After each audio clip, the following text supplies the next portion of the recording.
আহ, মানে কৌতূহলবশত বইটা যখন পায় সে মানে প্রথম কয়েক পাতা নিয়ে এটা পড়তে থাকে, মানে কেমন যেন সে বুঝতেছে যে হঠাৎ করে তার যেটা চিন্তা হচ্ছে পরের দিন সেটাই হইতেছে, মানে মানে বুঝতে পারতেছে, ফিউচার বলতে প্রেডিক্ট পারতেছে, করতেছে এরকম একটা কিছুটা ব্যাপার স্যাপার। প্রেডিক্ট করতে পারতেছে। হুম হুম। মানে তার যে ভিতরের যে আধ্যাত্মিক শক্তিগুলো মানে বাড়তেছে, এটা দেখে সে নিজেও একটু বিচলিত হয়ে যায় ওখানে। যে দু একটা ঘটনা ঘটে সেটা হলো এক নার্সকে সে বলে যে আপনি 1 সপ্তাহ পরে মারা যাবেন। দেখতে দেখতে 1 সপ্তাহ কেটে যায়। এর আচ্ছা। মধ্যে মানে বাস্তবিক অর্থেই উনি মানে ইয়া ও হয়ে যায়। মাই গড। এটা যখন মানে সে হয় মারাও যায়, ওই নার্স হ্যাঁ মারা যায়? হ্যাঁ, তো ওকে। পরে পুরো রিহাব সেন্টার তো সবাই আতঙ্কিত হয়ে যায়, ঘটনা কিরকম সে সে যা বললো মানে ওটা হয়ে এটা গেল। এটা হচ্ছে, এটা একদিন তারা শুনছে যে রুগীটার হুম এই হুম হুম টাইপের হুম। সমস্যা, ওকে। তারা তো এসে মানে সচক্ষে দেখে নাই। আচ্ছা আচ্ছা। কিন্তু যখন তাদের এই সেন্টারে এই ঘটনাটা ঘটলো, হুম হুম তারা বাকিরা সব ভয়ে আতঙ্কিত হয়ে যায়, মোটামুটি সবার কাছ থেকে তার জন্য মাপটাপ চায়। হুম হুম হুম। তো এরপরে যখন ওনার জানাজাটা হয়, তো মোটামুটি 1 তাকবীর কি 2 তাকবীর দেওয়ার পর মানে হঠাৎ করে ইমাম সাহেব এবং জানাজায় যারা পিছনে ছিল ওকে।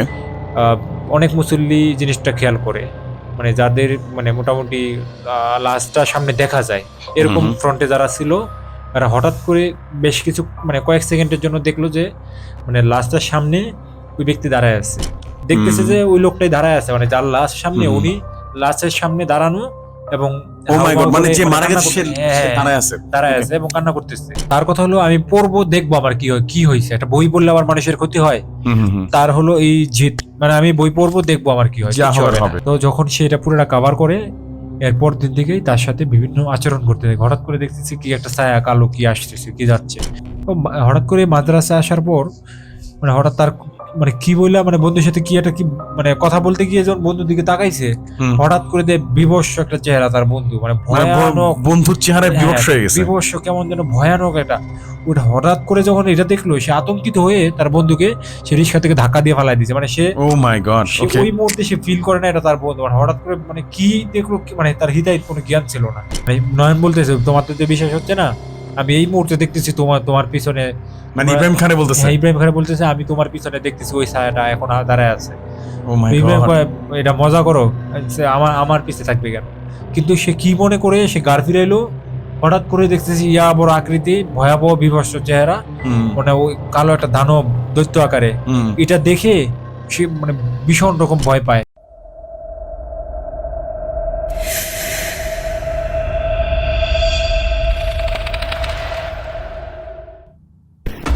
Welcome to the world of horror ভৌতিকতা পডকাস্টে আপনাদের সবাইকে স্বাগত করছি। সাথে আছি আমি জেফরি খান।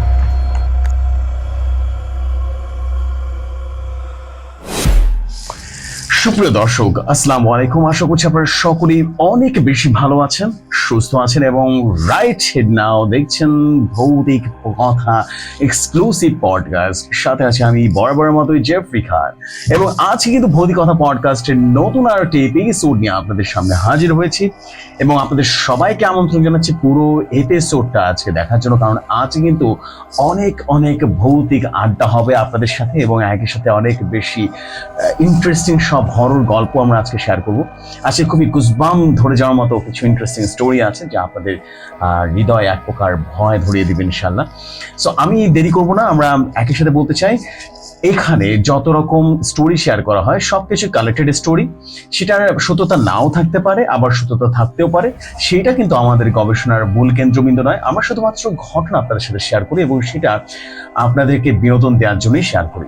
তো এনিওয়েজ, আমরা কিন্তু আবারও নতুন একজন গেস্ট আমাদের সামনে নিয়ে হাজির হয়েছে এবং আমাদের আজকের গেস্ট সঞ্জিত ফরাজি, এবং তিনি কিন্তু অনেক দিন ধরে আমাদের ভৌতিক কথার সাথে আছেন। এই জন্য আজকে আবারও আমরা ভৌতিক কথা পডকাস্টে সঞ্জিত ফরাজিকে নিয়ে এসেছি এবং আশা করছি তার কাছ থেকে ভয়ঙ্কর কিছু ঘটনা আপনাদেরকে শোনাতে পারবো। এনিওয়েজ, আমরা সরাসরি চলে যাচ্ছি সঞ্জিত ফরাজির কণ্ঠে এবং তার কণ্ঠে তার জমানিতে আমরা শুনবো নতুন একটা হরর স্টোরি। আশা করছি আপনাদের ভীষণ ভালো লাগবে। চলে যাই সরাসরি ঘটনায়। সঞ্জিত ফরাজি, আমরা কোন ঘটনা দিয়ে আজকে শুরু করব? আচ্ছা, প্রথমে আপনাকে অসংখ্য ধন্যবাদ আজকের এই ভৌতিক কথার এই এপিসোডে আমাকে আমন্ত্রণ জানানোর জন্য। আমি আগে অনেকগুলো গল্প শেয়ার করেছি, আজকে যে গল্পটা আমি আপনার সঙ্গে শেয়ার করতে চাই এটি আমি আমার এক পরিচিত এক বড় ভাই, ওনার কাছ থেকে আমি শুনেছি। আচ্ছা আচ্ছা এটা ওনার বন্ধুর সাথে ঘটে যাওয়া আচ্ছা আচ্ছা ওনার এক বাস্তব মানে তার ঘটনা। বন্ধু, আপনার পরিচিত এক জি, ভাইয়ের আমি যার কাছ থেকে শুনেছি আচ্ছা, এটা আচ্ছা। ওনার ওনার ফ্রেন্ডের ফ্রেন্ডের সাথে করে যাওয়া সাথে ঘটে যাওয়া ঘটনাটা। এটা অনেকদিন আগের ঘটনা, আমি অনেকদিন আগেই শুনেছি। আচ্ছা তো ঘটনা হলো, আমি যার কাছ থেকে শুনেছি ওনার যে ফ্রেন্ড, আর ঘটনা যখন ঘটে ওই সময়ে ওনার ওই বন্ধু ঢাকার কোনো একটা প্রাইভেট ইউনিভার্সিটিতে পড়াশোনা করতো। তো ওনার পড়াশোনা ছিল প্রাইভেট ইউনিভার্সিটিতে। অলরাইট তো ওনার সাথে যেহেতু বন্ধু, একই সঙ্গে ভার্সিটিতে পড়াশোনা, তো ওই সুবাদে তার সঙ্গে যেহেতু তার খুব কাছের একজন বন্ধু ছিল, তার পারিবারিক বিষয়গুলো সে জানতো। ওকে ওকে ওকে তো যেই ভদ্রলোক, আমি যার ঘটনাটা বলতেছি, ওনার নাম, আপনার ফ্রেন্ড, আপনার জি, জি, পরিচিত জি। ভাইয়ের একজন ফ্রেন্ড। ওকে জি, ওনার নাম, আমি ছদ্মনাম ইউজ করতেছি এখানে। ওকে ওকে নো প্রবলেম। ওনার নাম ছিল জারিফ। জারি তো ওই যে ভদ্রলোক জারিফ ছিল, ওনার দাদা, ওনাদের পারিবারিকভাবে ওনার দাদা ছিল একজন তান্ত্রিক। হ্যাঁ, আচ্ছা আচ্ছা, ওনার বাবা মানে ছিলেন। হ্যাঁ, উনি দেখা যাইতো যে অনেক এই জিন ভূতের যে কারবার এগুলা নিয়ে মানে অনেক যে- চিকিৎসা করে, তাবিজ কবজ করে থাকে। কবিরাজি ভালো করতেন মন্দ আর কি। দুদিকে আলোচনা আছে এখানে আচ্ছা আচ্ছা এই বিষয়গুলা। তো সে যেহেতু ভার্সিটি পুরো একটা স্টুডেন্ট, যদিও হুম, তার হুম। এগুলাতে ইন্টারেস্ট তেমন একটা ছিল না। আচ্ছা তার দাদা ছিল আগের জেনারেশনের মানুষ, উনি আচ্ছা। এগুলা করে থাকে।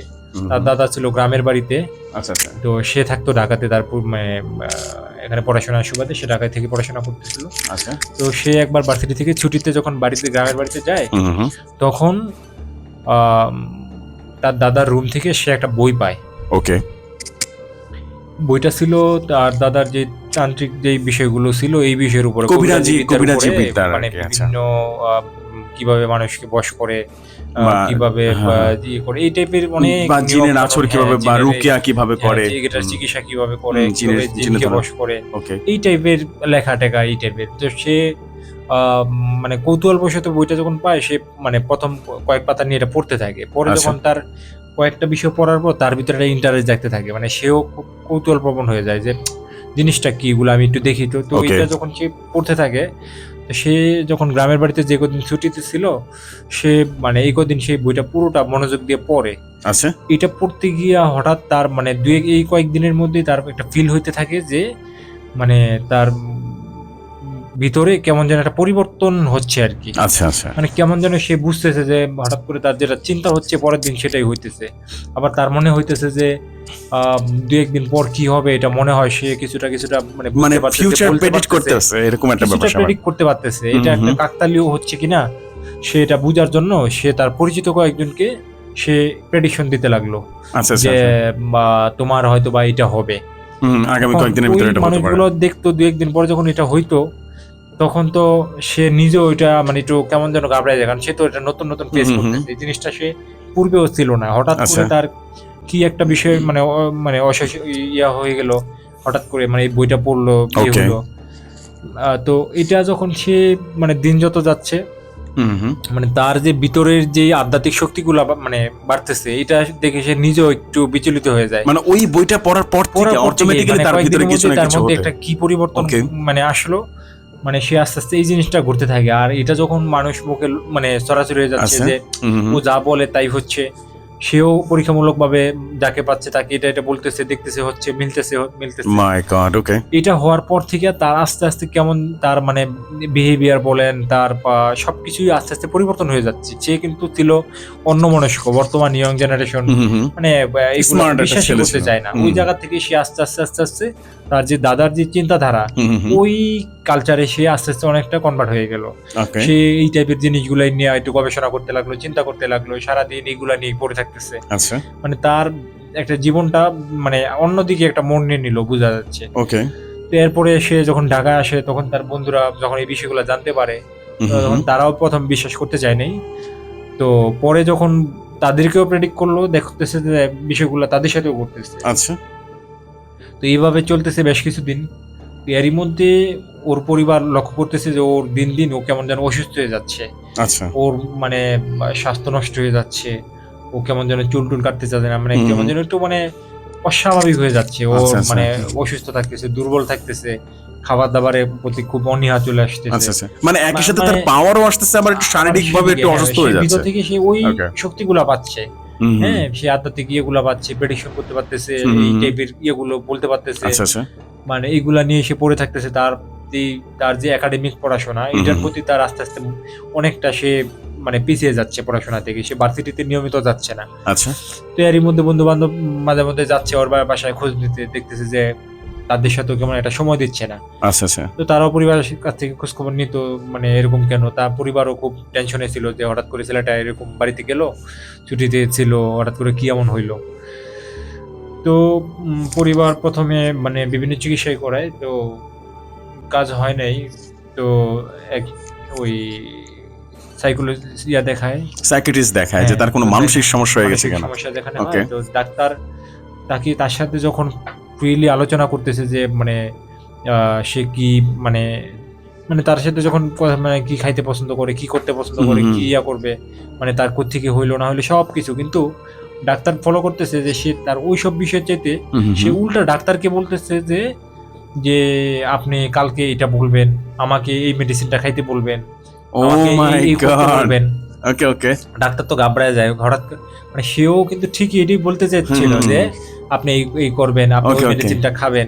তো মানে ডাক্তার ডাক্তারের হঠাৎ করে মনের কথাও বলে দিচ্ছে বলে দিতেছে। সরাসরি। এখন এই জায়গায় তো ডাক্তার ভয় পেয়ে যায়, কি ব্যাপার, ওকে মানে ওকে। ও আমি যেটা বলবো মানে এটা তো ডাক্তার নিজে বুঝতেছে যে আমি এই কথাটা বলবো। এটা যখন রুগী দেখতেছে যে সে অকপটে এগুলা বলতেছে, তখন ডাক্তার একটু ঘাবড়ায় যায় যে এটা মনে হয় মানে অন্য কিছু কিনা। তো পরে ডাক্তার পরিবারকে পরামর্শ দেয় তাকে একটু রিহাবে করে দেখেন, কারণ তার ইয়ে হয় কিনা আর কি। কোনো চেঞ্জেস আসে কিনা। হ্যাঁ, তো পরে পরিবার এরপরও বেশ কিছুদিন পরিবারে রেখে চেষ্টা করলো, কিন্তু কোনো উন্নতি পায়নি, অবনতি হচ্ছে দিন যত যাচ্ছে। মেডিসিন ডাক্তার যেগুলো বলছিল ওইগুলা ট্রাই করছে, কিন্তু আহামরি কোনো কাজ হচ্ছে না। ও ওর যেই ডাক্তারের যে রুটিন দিয়েছিল ওই রুটিনেও সে চলাফেরা করে না, সে তার মতো করেই উঠে। সে বিশেষ করে রাত জাগে বেশি, হ্যাঁ, দিনে ঘুমাচ্ছে, প্রায় সময় একা একা কথা বলতেছে। মানে তাকে দেখে অনেক মানে মানুষ একটু সে- ভয় পাইতো কাইন্ড অফ, হ্যাঁ, তাই না, যে কারণ সে হলো- ফিউচার প্রেডিক্ট করে বলতেছে। মানে যার সঙ্গে দেখা হইতো ওকে বলে ফেলতো তুমি এই করবা ওই করবা, মানুষ একটু ঘাবড়ায়, কাউকে কাউকে ভালো দিক বলতো, কাউকে খারাপ দিক বলতো, আচ্ছা আচ্ছা। তো এটাই ঘটে যাইতো। মানে যা বলতো তো ওটাই করে দিত। হ্যাঁ, তো মানুষ একটু কি মানে অবস্থা। সতর্ক হয়ে যায়। ওকে। এরই মধ্যে পরিবার একটা সময় বাধ্য হয়ে ওকে রিহ্যাব সেন্টারে নিয়ে যায়। তো ওখানে যখন ভর্তি করায় দেয় এবং ওখানে যেই দায়িত্বরত যারা ছিল কর্মী, ওখানে যে দু একটা ঘটনা ঘটে সেটা হলো এক নার্সকে সে বলে যে আপনি ১ সপ্তাহ পরে মারা যাবেন। ও মাই গড। তো ওকে। ওখানে উনি বিষয়টা এতটা সিরিয়াসও নেয় নাই, আবার একটু ঘাবড়ায়ও যায় যে আচ্ছা, আচ্ছা। মানে মৃত্যু নিয়ে কথা বললে তো একটা মানুষ স্বাভাবিকভাবে ভয় পাবে। হয়ে যাবে। তো মানে দেখতে দেখতে ১ সপ্তাহ কেটে যায়। এর আচ্ছা। মধ্যে মানে বাস্তবিক অর্থেই উনি মানে ইয়া ও হয়ে যায়। মাই গড। তো এটা যখন মানে সে হয়- মারাও যায়, ওই নার্স হ্যাঁ, মারা যায়? হ্যাঁ, তো Okay. পরে পুরো রিহ্যাব সেন্টার তো সবাই আতঙ্কিত হয়ে যায়, ঘটনা কিরকম। সে সে যা বললো ওটা হয়ে গেল। এটা হচ্ছে, এটা একদিন তারা শুনছে যে রোগীটার এই টাইপের সমস্যা, ওকে। তারা তো এসে মানে সচক্ষে দেখে নাই। আচ্ছা আচ্ছা। কিন্তু যখন তাদের এই সেন্টারে এই ঘটনাটা ঘটলো, তারা বাকিরা সব ভয়ে আতঙ্কিত হয়ে যায় এবং সে Okay. যাকে পায় তাকেই একটা না একটা কিছু বলে বসে যে আচ্ছা, আচ্ছা। আপনার এমুক হবে, ওরকম একদম অ্যাক্সিডেন্ট করবে, আপনি কাউকে দিন তারিখ বলে দিচ্ছে, আপনি 6 মাস বাঁচবেন, আচ্ছা ও আচ্ছা। এরকম হবে, ও এরকম অসুস্থ হবে। তো এইগুলাই ঘটতেছে। তো ওকে Oh my দীর্ঘদিন রাখার God. পর তো ও আবার শুধু অন্যের ব্যাপারে না, সে নিজের ব্যাপারেও বলে দিছে যে আমি এত মাস পর এমুক দিন আমি সবার থেকে আলাদা হয়ে যাব, আমি চলে যাব। মানে চলে কোথায় যাবে যাবে। কিছু বলে নাই। না, কিছু বললেন, বলছে চলে যাব। এখন এটাই, এখন সবাই তো আগে পরে যেগুলো দেখতেছে ঘটতেছে, তো রিহ্যাব সেন্টার থেকে যেহেতু উন্নতি হচ্ছে না, ওকে ওইখানেই দীর্ঘদিন রাখা হয়। তো ওইখানে কিন্তু সিকিউরিটি ছিল, হাই সিকিউরিটি ছিল। আচ্ছা আচ্ছা। তো একটা সময় গিয়ে তার যেই ডেডলাইন ছিল, তার যেই বলার সময়, ধরাবান্ধা সময় ছিল যে এমুক দিন আমি চলে যাব। আচ্ছা আচ্ছা। তো এই ব্যাপারে তারা সবাই একটু সতর্ক ছিল যে ও চলে যাবে বলতে কি মিন করলো আমরা তো বুঝিনি। আচ্ছা। তো যখন তার ওই ডেডলাইন আসলো, হঠাৎ দেখতেছে যে ওই রাত্রেই মানে তার ও ভ্যানিশ হয়ে গেছে। মানে ওরে ও ওখানে আর মাই পায়নি। গড। তো এটা যখন পরিবার যখন জানলো, পরদিন পরিবারকে ডাকায় বললো যে এরকম যেটা বলছে ও তো বাস্তবিক করতে এখানে নাই। ও মাই গড। তো এখানে Okay. যখন নাই, এখন বিষয়টা তো মানে খুব সবাই এটা মানে যেহেতু একটা আছে যে মারা গেছে, এটা হলে একটা বিষয় যেটা সে তো আর নাই বলতে নাই, এখন এটা যখন সবাই খোঁজ করতে লাগলো, আত্মীয় স্বজন বাড়ি, কোথাও নাই বলতে এটা তারা দীর্ঘদিন এটা খোঁজ করে। ওকে, ইভেন এটা সম্ভবত থানা পর্যায়ে বা পর্যায়ে হয়েছে কিনা ওইরকম ভাবেও চেষ্টা করছে, কিন্তু যতটুকু তার আর আমি খোঁজ পাওয়া যায়নি। যতটুকু আমি ওনার কাছ থেকে শুনেছি, মানে ওই পর্যন্ত এবং আজ অব্দি পর্যন্ত নাকি ওনার কোনো খোঁজ খবর পাওয়া যায়নি। কোথায় গেছে, কিভাবে, কার কাছে গেছে, কি আছে, বেঁচে আছে না মরে আছে, মানে ওই যে সে বলছে আর থাকবে না বা নাই, সে চলে যাবে, সেটাই। আর তার মানে এখনো পর্যন্ত কোনো হদিস পাইনি, কেউই পাইনি। ও মাই মানে গড। এটা যেহেতু ওই যিনি বলছে এবং উনি তো এটা যেহেতু জিনিসটা সরাসরি ফেস করছে, পরিবারের সাথে কানেক্ট ছিল, তো এটা তার লাইফে সে এটা আজও পর্যন্ত সে এটা বলতে পারে না, এবং এটা তার জীবনে খুব মানে যেহেতু নিজে ফেস করছে এটা সরাসরি দেখা, এবং তার এতটা কাছের বন্ধুর সাথে গোটা, সে এটা এখনো অনেকটা ট্রমায় ভুগে এই জিনিসটা তার হইলে। ও মাই গড, এই ছিল আমার আজকে গল্প। Oh my God, unbelievable story. Oh my God, what a story. এবং একই সাথে যদি বলি বন্ধুরা, মানে ক্যান ইউ বিলিভ দিস, আপনি একটা বই পড়লেন অ্যান্ড বই পড়ার পর আপনার ভিতরে এমন আধ্যাত্মিক কিছু শক্তি চলে আসলো যে আপনি ফিউচার প্রেডিক্ট করতে পারতেছেন। জিনিসটা কিন্তু এত ইন্টারেস্টিং ছিল, আমার গায়ে, এই যে দেখেন আমার গায়ের লোম দাঁড়া যাচ্ছে তোমাদের স্টোরিটা শোনার পর। বেশ ইউনিক এবং বেশি জোস একটা স্টোরি ছিল। আমি বিশ্বাস করি যে স্টোরিটা আপনাদেরও অনেক বেশি ভালো লেগেছে। এবং আমি একটা প্রশ্ন করতে চাই, আপনারা কি ওই বইটা পেতে চান কিনা? তাহলে কিন্তু সঞ্জিত ফার্দির সাথে কথা বলতে পারেন, by the way, just kidding. But সত্যি কথা বলতে স্টোরিটা আমার নিজের ব্যক্তিগতভাবে অনেক বেশি ভালো লাগছে, যে এরকম যদি আসলে আমাদের হাতে থাকতো এরকম কোনো ফিউচার প্রেডিকশনের কিছু, তাহলে হয়তো বেশি ভয়ঙ্কর হতো, সুন্দর হতো। কিন্তু এখানে কিন্তু একটা শিক্ষণীয় ব্যাপার আছে, এই স্টোরিটাতে শিক্ষণীয় ব্যাপার আছে যে আপনি যত কিছুই হয়ে যান না কেন, যত ফিউচার প্রেডিক্ট করতে পারেন না, কিন্তু আলটিমেটলি কিন্তু এই ঘটনায় দেখা যাচ্ছিল তার শারীরিক একটা অবনতি হচ্ছিল, সে অসুস্থ হচ্ছিল এবং ধীরে ধীরে সাইকোটিক একটা প্রবলেম হয়ে যাচ্ছিল।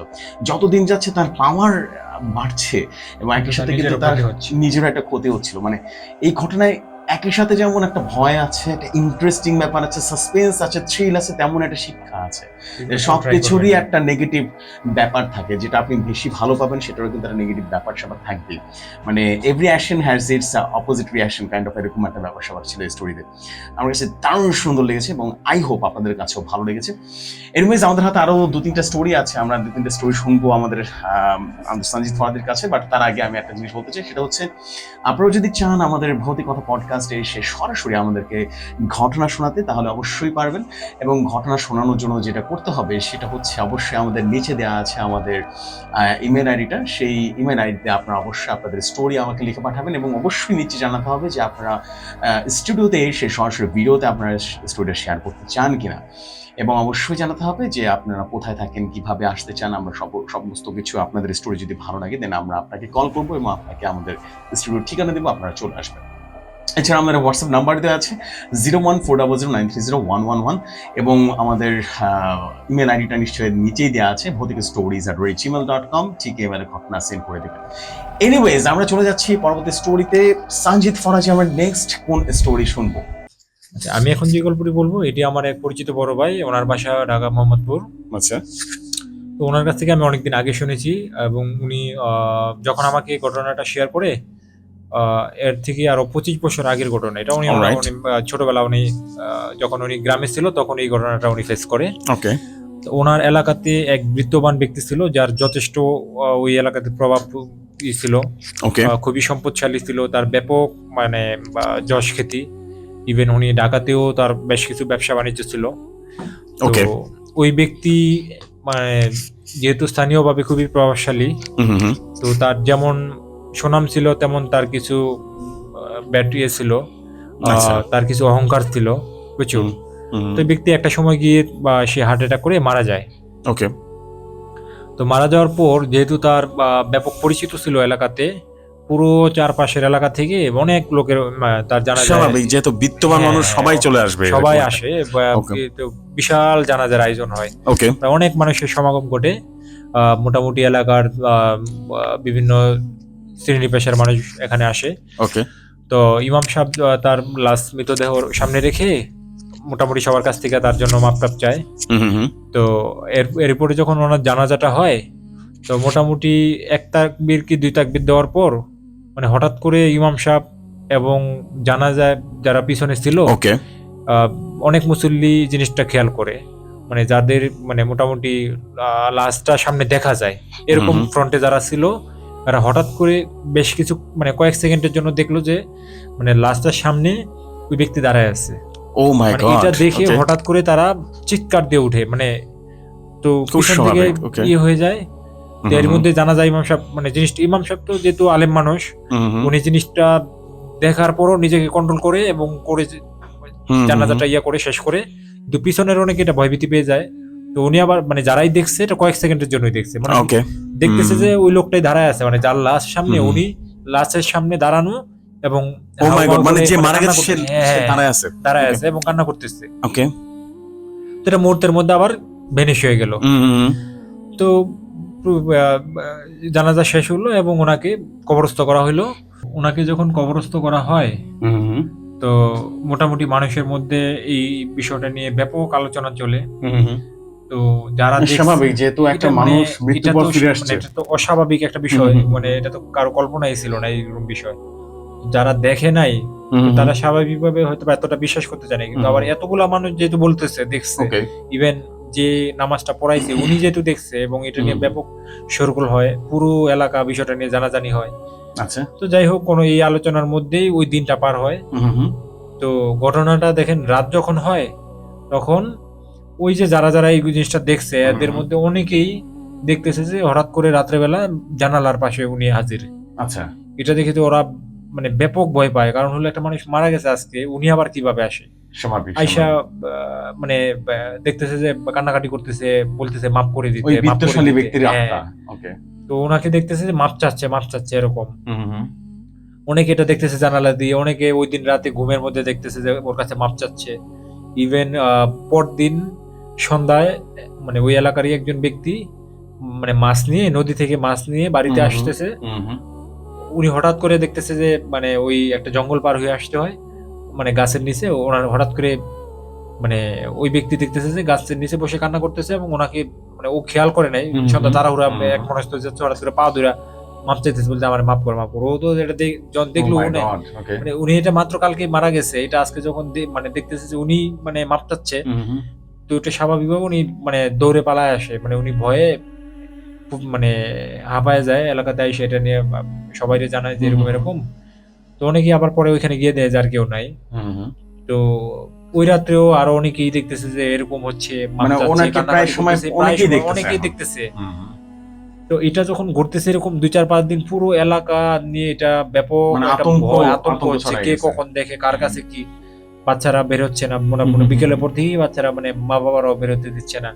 এটা নিয়ে একটা টেনশনের মধ্যে পড়ে এরকম করে যখন কয়েকদিন যাচ্ছে এটা হচ্ছেই, এই কান্নাকাটি করতেছে, স্বপ্নে আসতেছে, কারো আসতেছে এরকম। হ্যাঁ, মানে মানুষও সন্ধ্যার পর আর বের হচ্ছে না। তো এইভাবেই যখন ঘুরতেছে তখন সবাই মিলে যেটা করলো, স্থানীয় একজন ভালো আলেম ছিল, ওনাকে ডেকে কি করা যায় এটা নিয়ে একটা পরামর্শ করলো। তখন উনি বললো আচ্ছা ঠিক আছে, এটা যে হওয়ার পিছনে কি কারণ আছে এটা আমরা দেখি, কি জন্য এরকম হচ্ছে, যেহেতু এটা জিনিসটা বারবার হচ্ছে এবং এটা অনেকের সাথেই ঘটতেছে। তখন পরদিন ওনার যে পরিবারের সদস্য যারা আছে, ছেলে, এরপরে অন্যান্য ওই ভদ্রলোকের ভাই, এদেরকে ঢাকায় নিয়ে এসে বসা হয় যে মানে ওনার এমন কিছু আছে কিনা। এনে বলে রাখি, ওই যে ভদ্রলোক মারা গেছে ওনার যে এত সম্পত্তি, এর মধ্যে যে বিষয়টা এলাকাতে প্রচলিত সেটা হলো অনেক মানুষের সম্পদ সে হরণ করেছে। আচ্ছা, অনেক মানুষের টাকা সে মেরে খেয়েছে, মানে এক কথা মানুষকে ঠগায়ে সে অনেক পয়সা ইয়েগুলো করে থাকে। যেহেতু এতগুলা মানুষের সাথে তার একটা মানে আর্থিক লেনদেন ছিল, মানুষকে সে বিভিন্ন ভাবেই প্রতারিত করেছে। তো ওই ক্ষেত্রে এই মানুষের টাকাগুলা সে কখনোই পরিশোধ করে নাই। আচ্ছা, মানে সে টাকা নিত কিন্তু টাকা আর ফেরত দিত না। অনেকের কাছে জোর করে জমি দখল করতো, বিভিন্ন জনকে বিভিন্ন ভাবেই এগুলা হ্যারাস করতো। তো অনেকে, যেহেতু উনি সামাজিক ভাবেই বা বিত্তশালী ছিল এবং তার খুবই প্রভাব ছিল এলাকাতে রাজনৈতিক ভাবে, তো তার সাথে কেউ ওইভাবে বেড়ে উঠতো না এবং কেউ ওইভাবে মানে কিছু করতেও পারতো না। বাধ্য হয়ে মানুষ মানে মানে হাল ছেড়ে দিত যে দিচ্ছে না, কি করবে। তো এই বিষয়গুলো তো আছেই।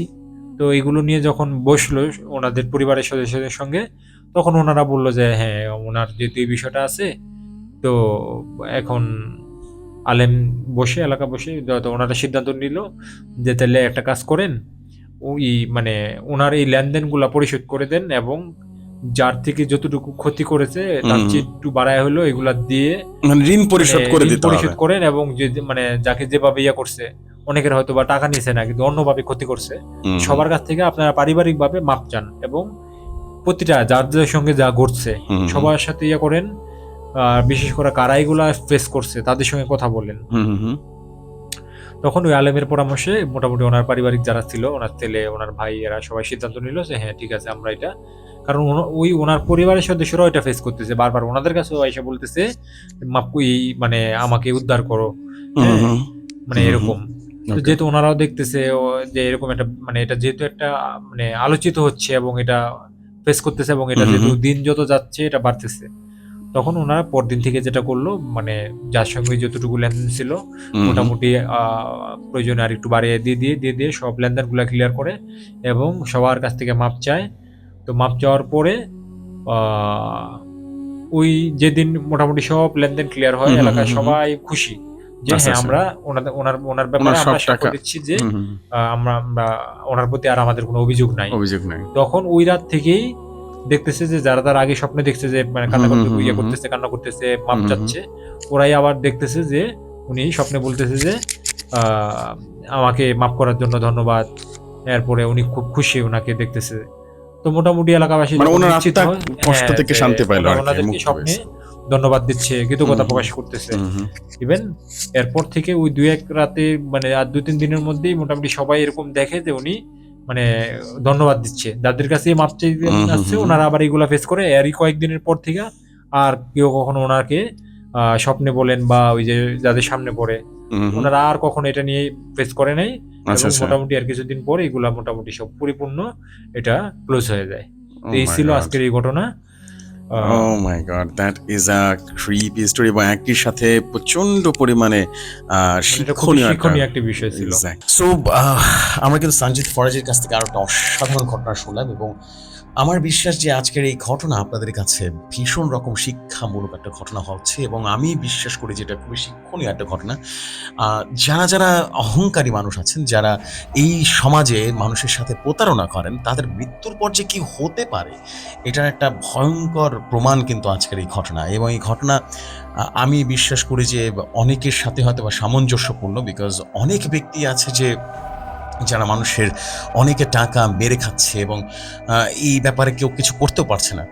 এবং আমি এতটুকু লক্ষ্য করেছি যে অনেকেই আছেন যারা কিনা অনেক সময় অনেক টাকার রীতিমতো গাড়ি টাকা বানিয়ে ফেলেছে, কিন্তু একটা টাকাও তার হালাল টাকা না, একেবারে হারাম টাকা দিয়ে। সেই ধরনের ব্যক্তির সাথে কি হতে পারে মৃত্যুর পরে, এটার একটা ভয়ঙ্কর ঘটনা কিন্তু আমরা শুনে ফেললাম এবং ঘটনা একটা সাক্ষী হয়ে থাকলো। So thank you very much Sanjit Faraji. আমরা নেক্সট স্টোরিতে যাবো। যাওয়ার আগে আবারও বলবো আপনাদেরকে, আপনারা যা আছেন এই মুহূর্তে আপনারা চাইলে কিন্তু ঘটনা পাঠাতে পারেন অন ভৌতিকথা পডকাস্ট, এবং ভৌতিকথা পডকাস্টে ঘটনা পাঠানোর নিয়ম নিশ্চয়ই জানেন। হোয়াটসঅ্যাপ এবং ইমেল দুটার মাধ্যমে আপনারা ঘটনা পাঠাতে পারেন এবং ভৌতিকথা পডকাস্টের স্টোরি অবশ্যই ইউনিক হতে হবে। আগে কোথাও পৌঁছা রয়েছে এমন ঘটনা পাঠানো, যেমন একদম অরিজিনাল স্টোরি হতে হবে এবং সেটা হতে পারে সেটা আপনাদের ইচ্ছা, আপনারা কাল্পনিক ঘটনা বলতে চান নাকি রিয়েল স্টোরি বলতে চান, এটা ইটস আপ টু ইউ। আমরা আগেই বলবো যে আমরা এখানে যত ঘটনা শেয়ার করি সব কিছু কালেক্টেড স্টোরি। আমরা জানি না ঘটনা বাস্তবতা কি, আমরা জানি না ঘটনা কতটুকু বাস্তব, বাট আমরা চেষ্টা করি আপনাদেরকে বিনোদন দেওয়ার, নতুন নতুন স্টোরির মাধ্যমে, নতুন নতুন ঘটনাকারী বা নতুন নতুন স্টোরি টেলারের মাধ্যমে আপনাদেরকে বিনোদন দেওয়ার চেষ্টা করছি। এই পডকাস্টে আমরা সব ধরনের হরর স্টোরি শেয়ার করার চেষ্টা করি। আশা করছি আপনাদের ভীষণ ভালো লাগছে। আপনারা ঘটনা পাঠিয়ে দিবেন ভৌতিকস্টোরিজ@gmail.com এবং ঘটনাটি মাস্ট বি ইউনিক হতে হবে। ঘটনা ভালো লাগলে আমরাই আপনার সাথে কমিউনিকেশন করে আপনাকে আমাদের স্টুডিওতে আসার জন্য আমন্ত্রণ জানাবো। এছাড়া আপনারা চাইলে হোয়াটসঅ্যাপও করতে পারেন আপনাদের স্টোরি। অবশ্যই চাইলে আপনারা অডিও ক্লিপও পাঠাতে পারেন এবং স্টোরি যদি আমার মাধ্যমে আপনারা চান যে আমি পাঠ করে শোনাবো সেটাও সম্ভব। আমরা পাঠ করে কিন্তু ঘটনা শেয়ার করি। নিশ্চয়ই জানেন যে ভৌতিকথায় কিন্তু রেগুলার আমরা এপিসোডে শেয়ার করি, যেগুলো হচ্ছে হরর স্টোরি, অডিও স্টোরি আকারে আমরা শেয়ার করি। এনিওয়েজ, আমরা দেরি করবো না, আমরা সঞ্জিত ফরাজের আরও দুটো স্টোরি আছে আমার হাতে এবং আমরা সেই স্টোরিতে চলে যাব। সো সঞ্জিত, আমরা নেক্সট কোন ঘটনাটি শুনছি? এখন যে গল্পটি আমি শেয়ার করব সেটি হলো লোকমুখে প্রচলিত অনেক পুরনো একটি ঘটনা। অনেক আগের ঘটনা, এগুলা বিভিন্ন হুম। মুরব্বীদের মাধ্যমে শোনা। অলরাইট। আমিও অনেক আগে ঘটনাটা শুনেছি। সেটা হলো তৎকালীন সময়ে এক কৃষকের সাথে এই ঘটনাটা ঘটে। হুম হুম ওই কৃষক, একজন কৃষক তো নরমালি সে বা কৃষিক্ষেত্রে কাজ করেই তো তার জীবিকা নির্বাহ করে চলে। এক্স্যাক্টলি। তো তেমনই তার জীবন প্রবাহ চলতেছিল। তো ঘটনাচক্রে একদিন সে কাজ করতে গিয়ে তার জমিতে, মানে যখন সে ফসল ফলানোর জন্য জমি চাষ করে, তো ওখানে সে মাটির নিচ থেকে একটা মূর্তি পায়। আচ্ছা। তো যেহেতু ওই মূর্তিটা ছিল গোল্ডেন কালার, তো আচ্ছা, মানে আচ্ছা। সে পিতল ভাবছে মানে কি নাকি, তো কৌতূহলবশত সে এটাকে সংগ্রহ করে। মানে আচ্ছা। দেখতে আকৃতিটা দেখে তার একটু ভালো লাগে যে না, এটা নিয়ে রাখি। মানে মাটির নিচে একটা মূর্তি ভাবলো, হুম। এর করতে না করতে আসলো, সে ওই মূর্তিটা নিয়ে তার ঘরে রেখে দেয়। আচ্ছা। তো ওই রাত্রেই ওর ওয়াইফকে জানায়নি না, জিনিসটা? কাউরে কিছু বলে নাই। তো যেহেতু দিন শেষে কাজ করে সন্ধ্যার আগে সে বাড়িতে ফিরে, তো আপনার ওই রাতে সে স্বপ্নে দেখতেছে ঘুমের মধ্যে যে মানে ওই মূর্তিটাই, মানে স্বপ্নে ওই মূর্তি ওরে বলতেছে যে, ওই মূর্তির কথা বলছে? হ্যাঁ, অলরাইট। তো বলতেছে যে মানে তুই আমাকে কুড়ায় নিয়ে আসছিস, তো এখন আমার কথা অনুযায়ী তোকে চলতে হবে। তো আমার কথা অনুযায়ী যদি চলিস তো অনেক কিছু পাবি, আচ্ছা। অনেক কিছু পাবি। অলরাইট। তোর জীবনে কোনো অভাব থাকবে না, অন্টন মানে কোনো কিছু থাকবে না।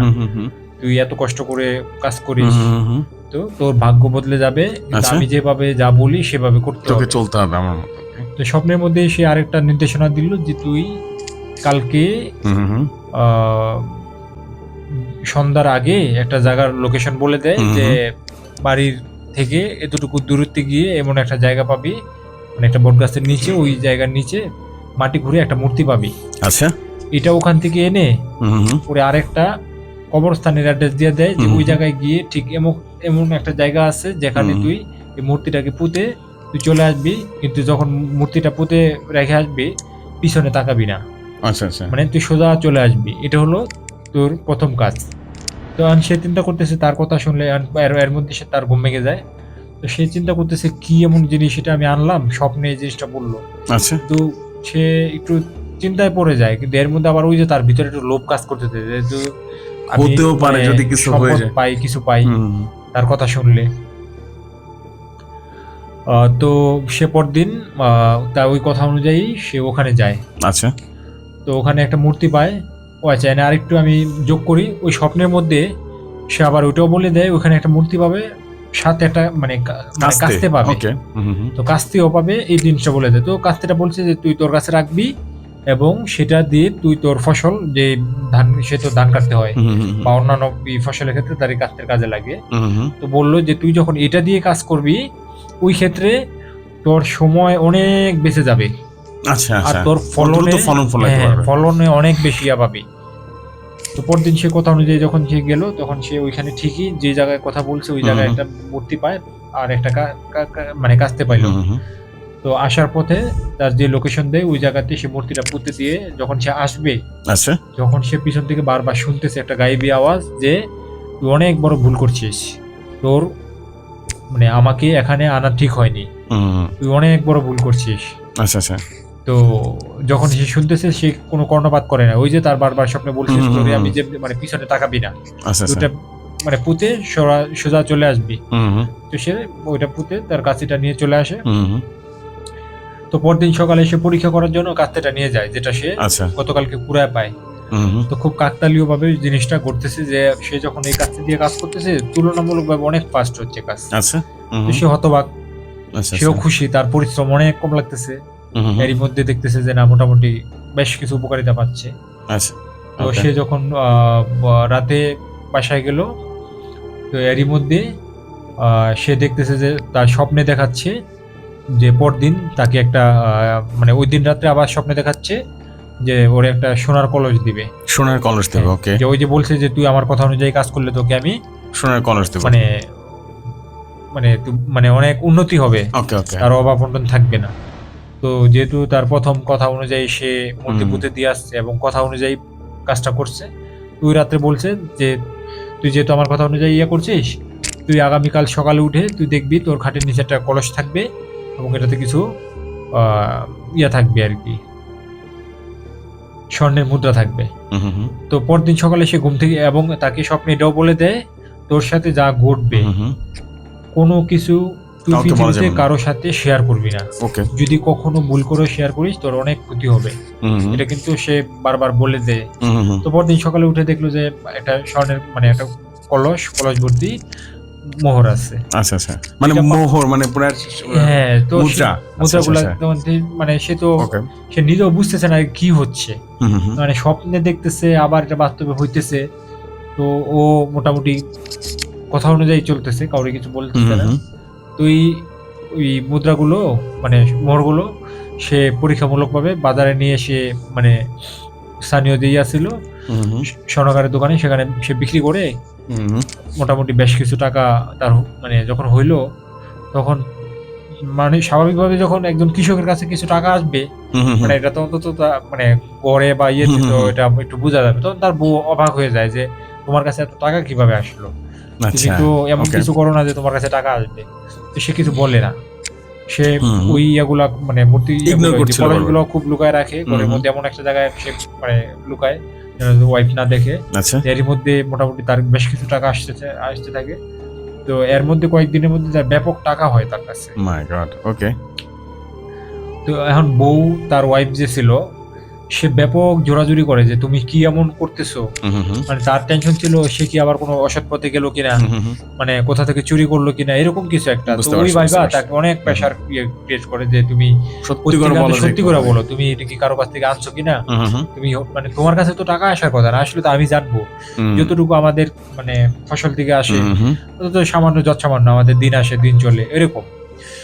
তো উনি বলে মানে বিভিন্ন নানান বাহানা দিচ্ছে যে না আমি বলবো, পরে বলবো, এখন না বলা যাবে না, আমি বিভিন্ন রকম হ্যাঁ, কিন্তু যেহেতু মানে ওয়াইফও নাসরবান্দা, না তোমার বলতেই হবে, তুমি না বললে আমি মানে বিভিন্ন ভাবে সে ব্ল্যাকমেল করতে থাকে। হ্যাঁ, আমি চলে যাবো, এই করবো সেই করবো, মানে বিভিন্ন ভাবে যখন এক প্রকার প্রেশার ক্রিয়েট করতেই থাকে, মানে ওই প্রেশারের কারণে সে বলতে বাধ্য হয় যে ঠিক আছে আমি বলবো, কিন্তু তুমি কাউরেই বলো না, আর তোমারে বললে আমার কিন্তু ক্ষতি হইতে পারে। তারপরও সে বলে না ক্ষতি হবে না, তুমি বলো। তখন সে বলে যে আমি এরকম এরকম একটা গুপ্তধনের একটা সন্ধান পাইছি, আমি স্বপ্নে দেখি এগুলো, আমি বাস্তবে কিছু জিনিস আমি পাচ্ছি, ওইখান থেকে আমার কিছু টাকা হচ্ছে। তখন যে এই যে কথা বলার পরেই পরদিন আবার ওই রাত্রে স্বপ্নে দেখে যে তুই অনেক বড় ভুল করছিস। ওটা বলার পরে সে ওই রাত্রেই বলতেছে, স্বপ্নে দেখতেছে যে তুই অনেক বড় ভুল করলি, তোরে বারবার বলছি যে তুই ওই আমার যে ইয়াগুলো থাকবে এগুলো কারোর সাথে শেয়ার করবি না। আচ্ছা আচ্ছা। তো এটা যখন দেখলো তখন সে বললো যে তোর এটার ভয়াবহ করে নিতে হবে, আর মোটামুটি তোর যতটুকু যা ছিল এগুলো আস্তে আস্তে সব চলে যাবে। আচ্ছা। তো পরদিন সে দেখতেছে যে তার ওই ইয়াগুলো আর নাই, মানে যত সে তো সব আর একবারে বিক্রি করে নাই, সে প্রতিদিন অল্প অল্প মাঝে মধ্যে করতো, তো বাকিগুলো আর নাই। আর এরই মধ্যে ওয়াইফকে যে ওই নিষেধ করছে কৃষক, সে আবার এলাকাতে ঘুরে ঘুরে বলতেছে যে আমার জামাই এরকম এই পাইছে সেই পাইছে, স্বর্ণের ইয়ে পাইছে, মানে সে সবার কাছে শেয়ার বলতেছে। ওকে। তারে আবার স্বপ্নে তখন ওই মূর্তিটা ওই কৃষকের ওয়াইফের স্বপ্নে এসে বলতেছে যে তোর অনেক বড় ক্ষতি হবে, এইগুলা যেহেতু বলে বেড়াইছিস অনেক বড় ক্ষতি হবে। তো ওই দিনের পর থেকে মহিলা অনেকটা ভিন্ন রকম আচরণ করা শুরু করে, আস্তে আস্তে তার বিহেভিয়ার চেঞ্জ হয়ে যায়, মানে কেমন যেন একটু পাগল টাইপের আচরণ করা শুরু করে। আর ওই কৃষকরে স্বপ্নে বলে দেয় যে তুই আর বেশি দিন বাঁচবি না, আচ্ছা 3 দিনের মধ্যে মারা যাবি। আচ্ছা আচ্ছা। তো কৃষক যেহেতু সে পিছনে যতগুলো স্বপ্ন দেখছে প্রত্যেকটা জিনিস কিন্তু ঘটতেছে, তার মানে সে এটা দেখার পরে সে 100% শিওর হয়ে গেছে যে এটাও ঘটবে। সে একটা চিরকুট লিখে মানে তার ঘরের ওয়াইফের ইয়ার উদ্দেশ্যে যে আমি আগামী এই এমক দিন পর আমি মারা যেতে পারি স্বপ্নের ইয়ার কথা অনুযায়ী, এর জন্য মানে তুমি দায়ী থাকবা। কারণ আমি তোমাকে মানা করছিলাম, হ্যাঁ, আমি মানা করছিলাম না জানতে। তো ওই ইয়াটা লিখে যখন 3 দিন পর আসলে লোকটা মারা যায়, ও মাই গড, মানে পরদিন দেখতেছি ওই 3 দিন পরে ওই লোকের মুখে ফেনা, তখন ওয়াইফ মানে সে দিনে দিনে আস্তে আস্তে তার আচরণ বদলাই যাইতেছে। তখন সেটা দেখার পর সে মানে ওই চিরকুটটাও পায়, চিরকুটে ওই লেখাটাও পায়, সে তখন চিৎকার শুরু করে, এবং তার হাজবেন্ডের মৃত্যুর পর সে পরিপূর্ণ পাগল হয়ে যায়। মানে একত্র তার ওই যে ওই আচরণ ওইখানে স্বপ্নে দেখছে ওইখান থেকে আচরণ, আর এনে তার শোকটা দুইটা মিলে ওই দিনের পর থেকে সে একদম মানে তার আচরণ পুরোই চেঞ্জ হয়ে যায় এবং হুম। সে কান্নাকাটি করতে করতে পুরো এলাকা জুড়ে ঘুরতেছে, কি বলতেছে, কান্নাকাটি করতেছে, এগুলা বলতেছে। তখন জিনিসটা হয়ে যায়, মানুষের মধ্যে একটা ব্যাপক আলোড়ন হচ্ছে। কেউ বিশ্বাস করতেছে, কেউ করতেছে না। অনেকে বলতেছে এটা হয়তো হইছে না, তো এরকম হবে কেন? সেটাই। একজন পাগল হয়ে যাচ্ছে, আরেকজন মারা গেল। তখন স্থানীয় যে মাতব্বর ছিল উনি একজন আলেমকে ডেকে নিয়ে আসে এবং বলে যে ঘটনাটা কি হইলো, এটা তো মানে যেহেতু দুইটা হুম। মানুষের সাথে ঘটছে একই পরিবারে, একজন মারা আমরা গেল, জানতে একজন চাই। পাগড়ি হয়ে গেল। এটা কি কারণে এরকম হইলো। তখন ওই আলেম তার যেই মানে সৎ জিন আছে ওইগুলোর মাধ্যমে সে এটা পরিপূর্ণভাবে খোঁজ নেয় এবং দেখে যে এখানে দুটা বিষয় ঘটে। প্রথমে যে সে মূর্তিটা পায় এটা একটা বদ জিন ছিল, আর পরে যেটাকে সে নিজে পুঁতে দিয়ে আসে এটা একটা ভালো ছিল আর কি। তো ওই বদ জিন একটা ভালো জিনকে করে, তো ওইটার কারণে মূলত তার এই প্রভাবটা ক্ষতিটা হয়। বুঝতে পারছি, মূলত মানে তার এই যে trap এ মূর্তিটা পড়ছে। ছিল ওটা একটা খারাপ জিন ছিল খারাপ আসলে, জিনের trap এ মূর্তির পড়ে রূপ গেছে ধারণ এবং এই করেছিল। ট্র্যাপে যারা এই লোভে পড়ে যায় এরা ক্ষতিটা করে। তো বুঝতে ওই পারছি, বুঝতে পাল্লায় পারছি। পড়ে গেছে, যার কারণে মানে তাদের দুজনেরই ক্ষতিটা হয়েছে। তখন ওই মাতব্বরেরা করলো যে যেহেতু মহিলাটা পাগল হয়ে যাচ্ছে, এর কোনোভাবে ভালো করা যায় কিনা। তখন ওই আলেম করলো যে এটা আসলে মানে আমি যতটুকু করি মানে এই আয়াত্তের মধ্যে নেই, অলরেডি তার যে ক্ষতিটা হয়েছে এটা তার হয়তো বা এটা দিয়ে মানে সারা জীবন সে এরকম পাগলই থাকবে। ইভেন বেশ কিছুদিন পর্যন্ত এলাকাতেই ছিল, ঘুরতো ফিরতো। একটা সময় এরকম অবস্থা হয় সে মানে নর্দমার পানিতে করতেছে, ওই খাচ্ছে, মহিলা একদম করতেছে। পুরাপুরি বদ্ধমদ হয়ে হ্যাঁ। গেছে। তো অনেক দিন ছিল এলাকাতে। তো প্রায় একটা সময় গিয়ে সে এলাকা থেকে ভিন্ন এলাকাতে চলে যায় সে তার মতো করে। এটা অনেক দিন এলাকাতে এই গল্পটা প্রচলন ছিল। তো এই ছিল আমার আজকের এই ঘটনা। অদ্ভুত ছিল, অদ্ভুত ছিল। সো বন্ধুরা, আরেকটা অসাধারণ ঘটনা কিন্তু আমরা শুনলাম এবং খুবই শিক্ষণীয় একটা স্টোরি। এটা একইটা মানে এটা একটা সুন্দর নাম দেওয়া যেতে পারে, লোভে পাপ, পাপে মৃত্যু। এবং একই সাথে আমরা বলবো যে লোভ কখনো ভালো জিনিস না, লোভ কখনো ভালো হতে পারে না। এবং এখানে যে আমি যদি বলি সত্য কথা, যে এই ঘটনা থেকে একটা জিনিস পাওয়া যায়, সেটা হচ্ছে শয়তান কখনো মানুষের ভালো করে না এবং সবসময় মানুষকে ধোকায় দিয়ে যায়। এই ঘটনাতে কিন্তু সেটা হয়েছে, কৃষক কিন্তু ধোকা খেয়ে গেছে। প্রথমের দিকে সে যখন তার কথাগুলো বিলিভ করা শুরু করছিল তখন কিন্তু মোটামুটি বিত্তশালী হয়েছিল, কিন্তু আলটিমেটলি সে কিন্তু একটা ক্ষতির দিকে ধোকায় পড়ে যাচ্ছে। গেছে। এক্স্যাক্টলি। এবং তার ধোকার কারণেই কিন্তু এত ভয়ঙ্কর পরিণত হলো। সেই লোকটাও মারা গেল, তার ওয়াইফও কিন্তু পাগল হয়ে গেল। এবং ultimately that is a very very interesting ও ডিফারেন্ট একটা স্টোরি। এবং যদিও ঘটনাটি আমি জানি না কতটুকু সত্য, বাট যেহেতু আরবান লেজেন্ড স্টোরি সত্য মিথ্যার মাঝামাঝিতেই হয়। কেউ বিশ্বাস করে, কেউ বিশ্বাস করে না। আর সবচেয়ে বড় কথা হচ্ছে, বিশ্বাস করুন বা না করুন এটা আপনাদের ব্যাপার। আমাদের কাজ হচ্ছে আপনাদেরকে বিনোদন দেওয়া, নতুন নতুন হরর স্টোরি আপনাদেরকে কালেক্ট করে শোনানো, এবং সেটাই করছি ভৌতিক কথা পডকাস্টে। আপনাদের সবাইকে অনেক অনেক অনেক অনেক ধন্যবাদ জানাচ্ছি আমাদের স্টোরিগুলো শোনার জন্য। আমরা আমাদের ছোট্ট আর একটা ঘটনা শুনবো আজকে। ছোট এই ঘটনা শোনার পর আজকের মতো বিদায় নিব। আমরা সঞ্জিত ফরাজির কাছ থেকে আরেকটা ছোট স্টোরি শুনবো। যাওয়ার আগে, নেক্সট স্টোরিতে যাওয়ার আগে আপনাদেরকে বলবো, আপনারাও চাইলে আমাদের ভৌতিক কথা পডকাস্টে অবশ্যই যোগদান করতে পারেন। এই জন্য আমাদের ইমেল করতে হবে। ইমেলে আপনাদের স্টোরিটা আমাদেরকে লিখে পাঠাতে হবে। হোয়াট এভার ইট ইজ, আপনাদের যে কোনো ঘটনাই পাঠাতে পারেন না কেন, কিন্তু ঘটনাটি মাস্ট বি ইউনিক এবং অরিজিনাল হতে হবে। আগে কোথাও প্রচার হয়েছে এমন কোনো ঘটনা পাঠাবেন না। আমাদের এই ঘটনা পাঠিয়ে যেটা করবেন সেটা হচ্ছে অবশ্যই আমাদেরকে জানাবেন যে আপনি স্টুডিওতে এসে ঘটনা শেয়ার করতে চান কিনা, পডকাস্টে ঘটনা শেয়ার করতে চান কিনা। তাহলে আমরা আসলে বুঝতে পারবো যে আপনারা কতটুকু আমাদেরকে স্টোরি শেয়ার করতে চান। এছাড়া আপনারা চাইলে কিন্তু আমাদের হোয়াটসঅ্যাপও করতে পারেন, হোয়াটসঅ্যাপে ঘটনা সেন্ড করতে পারেন। হোয়াটসঅ্যাপের নাম্বারটা হচ্ছে 01400930111। দিস ইজ বেসিক্যালি ইট। আমরা দেরি করবো না, আমরা আরেকটা লাস্ট স্টোরি শুনবো এবং সেই স্টোরি পরেই আজকের মতো বিদায় নেবো। চলে যাই সর্বশেষ ঘটনায়। সঞ্জিত ভাই, সো সঞ্জিত, আমরা নেক্সট কোন স্টোরিটা শুনবো? আমি এখন যে গল্পটি বলবো সেটি আমার এক কলিগের কাছ থেকে শোনা। অলরাইট। আমি 2 থেকে 3 বছর পূর্বে আমি একটা কোম্পানিতে কাজ করতাম। তো সেখানে আমার এক পরিচিত খুব কাছের একজন কলিগ ছিল। আচ্ছা। উনি যখন এই ঘটনাটা শুনে, 15 কি 20 বছর পূর্বে ঘটনাটা ঘটে, মানে বেশ অনেক আগে, অনেক আগেরই বলা চলে। তো এটা একটা বন্দিকে নিয়ে ঘটনাটা, মানে জেলখানার একটা ঘটনা। আচ্ছা আচ্ছা উনি যার কাছ থেকে গল্পটা শুনে তার নাম ছিল ইব্রাহিম খাঁ। আচ্ছা। এবং মানে ইব্রাহিম খান নিজে একটা বন্দী ছিল, হ্যাঁ, right? নিজে বন্দী ছিল এবং সেই ভদ্রলোক দীর্ঘ সময় কারাভোগ করে, আচ্ছা আচ্ছা প্রায় 8-10 বছর মেবি এরকম একটা টাইম ছিল। উনি যখন মুক্তি পায় তখন যখন বাহিরে আসে এরপরই ঘটনাটা ফ্ল্যাশ হয়। আচ্ছা আচ্ছা ওকে। তো এই ইব্রাহিম খাঁর বর্ণনা অনুযায়ী ওনাদের এই যে বন্দি জেল ছিল ওখানে একজন কয়েদি আসে, নতুন কয়েদি। আচ্ছা নাম হলো নয়ন। আচ্ছা, নয়ন। তো ওই নয়ন আসামি যখন জেলে আসে, তখন জেলার যখন তাকে তাদের বন্দিশালায় ঢুকায়, তখন ওই নয়ন অদ্ভুত আচরণ করতে থাকে। আচ্ছা, মানে সে মানে অস্বাভাবিক রকম কেমন যেন কান চাইপা রাখতেছে, মনে হচ্ছে যে সে অনেক সাউন্ড শুনতেছে, আচ্ছা, সে আচ্ছা, এখানে কেমন যেন স্বাভাবিকভাবে নিতে মানে পারতেছে না। ভয় পাচ্ছে কাইন্ড অফ। অদ্ভুত, মানে ভয় পাচ্ছে, সে যার দিকে তাকাচ্ছে খুব ভয়ে কাঁপতেছে, করতেছে, মানে কেমন যেন উইয়ার্ড আচরণ করা শুরু একটু করছে। আচরণ গুলা করতেছে। তো ইব্রাহিম খাজি তো অনেক পুরনো, অনেক দিনের।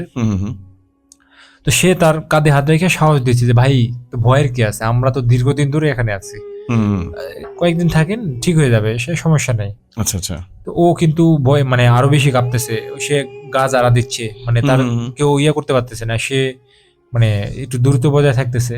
আচ্ছা, আচ্ছা, যেহেতু সে তার মতো থাকতে চায়, সে দেয়ালে ধরে রাখতেছে, করতেছে। হুম, তো এভাবেই কয়েকদিন কাটতেছে, মানে তার অদ্ভুত আচরণ কমতেছে না। তখন অন্যান্য কয়েদি যারা আছে ইব্রাহিম খাঁ, এরা জেলারকে ডাইকে বলতেছে, আচ্ছা ওনার কি সমস্যা, উনি এমন কেন করতেছে, আচ্ছা, মানে উনি আসার পর থেকে এখনো পর্যন্ত সে স্বাভাবিক হইতে পারতেছে না। নতুন আসলে না হয় একটু মানায় নিতে কষ্ট হয়, কিন্তু সে তো আসার পর দিনের থেকে পর দিন পাগলামি করতেছে। অনবরত সে আচ্ছা, কারোর সাথে কথা বলতেছে না, সে কি করে কাঁপতেছে, করে হুম, হঠাৎ করে কানে ধরে রাখে, আবার করতেছে, আবার ছটফট করতেছে, আবার কান্না করতেছে, আবার হাসতেছে, এরকম কেন করতেছে, মানে কেমন যেন একটা মানে পাগলামি ব্যাপার স্যাপার পাগলামি চলে বলা আসে। চলে আর কি। তো ইব্রাহিম খাঁ বলতেছে যে এর একটু অন্যরকম একটু আছে, তবে যেহেতু আমার বলা একটু বারণ আছে, তো উনি যদি কিছু আপনাদেরকে বলে সেই ক্ষেত্রে আপনারা জানিয়ে নিতে পারেন, বাট ওনার একটু মেন্টালি একটু আছে আর কি। উনি জাস্ট এতটুকু বলে উনি আর একটা কিন্তু হয়ে তো গেছে, এটা তো মানে সে এমন করতেছে কেন। তখন সে ওই ইব্রাহিম খাঁ সহ যারা সাথে যারা ছিল, এরা ওই নয়ন যে ছিল ওকে অনেকটা আশ্বস্ত দেয়, অনেক বুঝায়, অনেক করে যে তুমি একটা শেয়ার করো, কি হয়েছে তোমার সাথে, বলো আমাদের সাথে কেমন বলো। আছে তুমি এরকম করতেছো। তখন অনেক জোরাজুরির পরে সে নয়ন কিছুটা মানে একটু ফ্রি হয় ওদের সাথে, কিছুটা রিল্যাক্স মনে হয় যে না। তখন সে বলে যে সে অনেক আগে মানে এটা নয়নের ভাষ্য মতে, হ্যাঁ নয়নের ভাষ্যমতো, মানে বাকি কয়েকদেরকে সে শেয়ার বলতেছে, যেহেতু করতেছে। সবাই মিলে অনেক তাকে চেষ্টা পিরাপিরি করতেছে, করছে। ততদিনে অলরেডি সপ্তাহখানেক প্লাস হয়ে গেছে, ততদিনে কিছুটা ও এদের সাথে হালকা একটু হয়ে ফ্রি হচ্ছে, বাট ওর অদ্ভুত আচরণ আছে। তো ও তাদেরকে যেটা শেয়ার করে যে সে ইন্টারনেট ঘাঁটতে ঘাঁটতে তার সামনে একটা বই পড়ে আর কি। আচ্ছা, আচ্ছা, মানে সে তো হ্যাঁ, একটা অদ্ভুত রকমের একটা বইয়ের উপরেই লেখা আছে বইটা পড়া নিষেধ। মানে সে ডার্ক মানে বইয়ে পাইছিল হ্যাঁ, নাকি মানে এরকম কিছু? মানে এটা কি বই বলে, মানে আপনার অভিশপ্ত বই নাকি? অভিশপ্ত টাইপের কিছু একটা লেখা আছে যে অভিশপ্ত বই, এটা পড়া নিষেধ, যদি কেউ ভুল করে পড়ে তার মানে ক্ষতি হবে। তার মানে কিউরিসিটি জাগে, তা সে এগুলাতে বিশ্বাস করতো না।